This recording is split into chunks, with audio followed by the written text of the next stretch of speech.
just like to do a short recap of 2014, how we did as a precinct. And that's one of the reasons that I have so many of the police officers here tonight, because 2014 really was a banner year for the 3-4 in a lot of ways, and the credit is directly goes to these officers right here.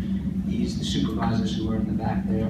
It's Lieutenant Marquez and Captain Green with me, and Lieutenant Muniz with me.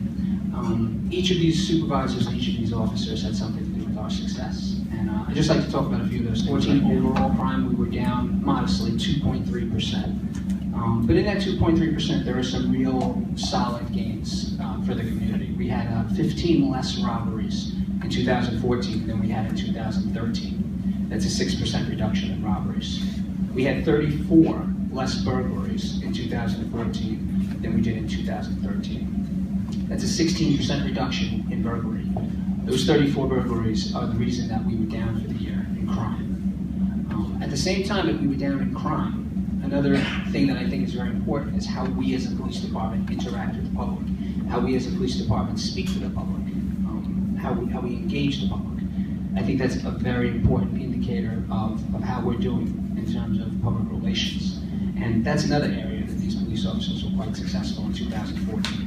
For the year, we had 27 civilian complaints in 2014 versus 45 in 2013. That's a 40% reduction in civilian complaints. So at the same time that the officers are engaging perpetrators and making a difference in reducing crime, they're also dealing more professionally with the public. So I think that speaks volumes to the work of these officers. So far this year, we have 69 index crimes versus 81 last year. So right away, that's a 14% reduction in crime. Most notably, among the reduction in crimes, is the robbery reduction. Currently, in 2015, we have 14 robberies. That's versus 24 during the same exact time last year, in those same dates.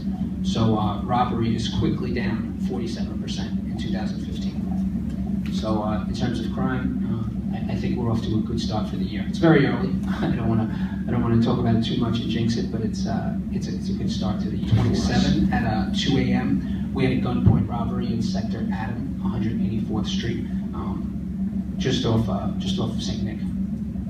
There was a robbery at that time, 2 in the morning, in the lobby of the building. 2 individuals were robbed by 4 perpetrators who jumped into a car and took off.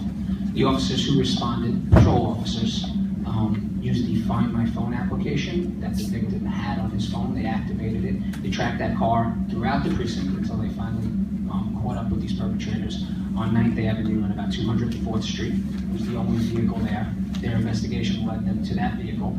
And inside that vehicle were those 4 perpetrators with the 2 firearms that they used to rob the individual and the individual's credit cards and cell phone. So those 4 perpetrators, they were actually 3 of them were from Jersey, 1 was from the Bronx, but they came here to Washington Heights to commit their crime. And those 4 perpetrators are still in jail. So I think that is something that is helping us this year, getting these guys. So there's 1 at 10 Post Avenue and 1 at 107 Elwood Street. These 2 apartments were burglarized by separate individuals, both perpetrators apprehended by officers on patrol. These perpetrators are still in jail at this time. In terms of grand larcenies, a real problem for us in the 34th Precinct. And even though we were down in crime last year, we were up slightly in grand larceny. We were up by about 10 grand larcenies. There was quite a significant arrest that I think is really going to help us going forward. On January 11th, at about 2 in the morning, a woman was walking with her child at 190th Street in Wadsworth, and her purse was snatched by a male and female, both of whom were apprehended by the 34th Precinct anti-crime team. A short distance away, they were inside a building with the woman's property, her pocketbook, all the property that he took. These 2 individuals are still in jail, but further investigation by the detective squad led to 2 other males that these 2 individuals would do robberies with on occasion. That led to arresting these 2 other individuals for 3 robberies, which was part of a pattern. Robbery pattern number 3 will be closed based on this investigation. And all 4 of these perpetrators, the 2 that snatched the purse and the 2 that the detective squad later got to, are all still in jail. And the investigation continues for the shooting. That shooting is not close to an arrest.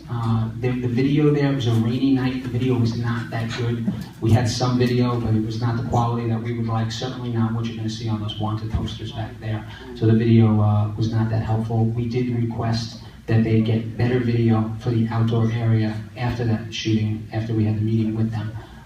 Some of the things that we requested, they instituted right away. Some are going to take some time, and we'll follow up in the spring to see if they have improved all the areas that we've asked them I've to. been subject to fraud for over a year, over $10,000. It's always at one location, one check cashing place, and it has a video. I want to know, do you have one successful case of a prosecution of check fraud and credit card fraud subsequent to a criminal complaint in reference to a robbery? 2, okay, my arm was broken by one of your officers. I'm not here to talk about the investigation going on about that officer, whether it was appropriate for him breaking my arm or not. I'm not here about that. I'm here that after I was at the hospital, less than an hour later, I was told that officer could not be identified by the other 3 officers in the 2 ENT. Now, you're a professional. I'm a professional. Can you explain that kind of blue blindness? Can you explain to answer, I'm not saying he was right or wrong. I understand. I'm talking about the blindness of all the other officers in that small I understand. space. All right, so to speak to both of those, your first question, do we have successful prosecutions on grand larcenies involving checks and using video? Absolutely, yes. We have that on a regular basis. The detective squad solves a lot of our grand larcenies using video. To the second thing you mentioned, I'll have to talk to you about that afterwards, as far as if you have an ongoing complaint or if you wanted to make one against an officer. Certainly a public forum is not the place to discuss that. But there is, I think it's clear, based on, as I mentioned, the civilian complaints in the 34th Precinct having gone down. I think this precinct treats people in an extremely professional manner. But if there is something specific that you'd like to discuss, I will certainly do that with you after the meeting. But I certainly don't think... It might have been valid. Sir, I'm talking about the blindness, blue blindness. Is that ever acceptable?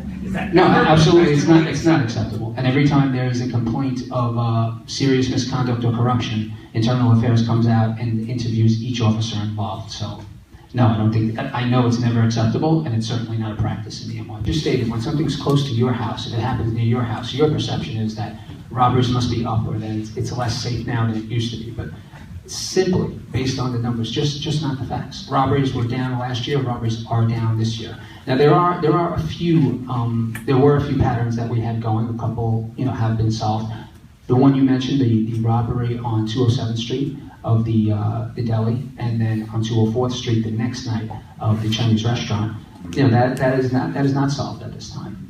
Despite all the robbery arrests we have made, that is still something that's going on. And that's something I look at when I make deployment each night. When I go over it with the lieutenants, the Patrol Borough Manhattan North, a number of you met Chief O'Reilly at our last meeting. She's been providing the 34th Precinct with additional resources in addition to our resources. We have our own anti-crime teams on patrol. We now, for the last couple of weeks, have had Patrol Borough Manhattan North anti-crime teams on patrol. If you've seen MNTF on certain vans driving around, that's Manhattan North Task Force. That's also being provided by Patrol Borough Manhattan North. So even though crime is down and robberies are down, we still, if we see a problem, we still try to put out that, quote, fire, if you will. And that's what we're doing right now.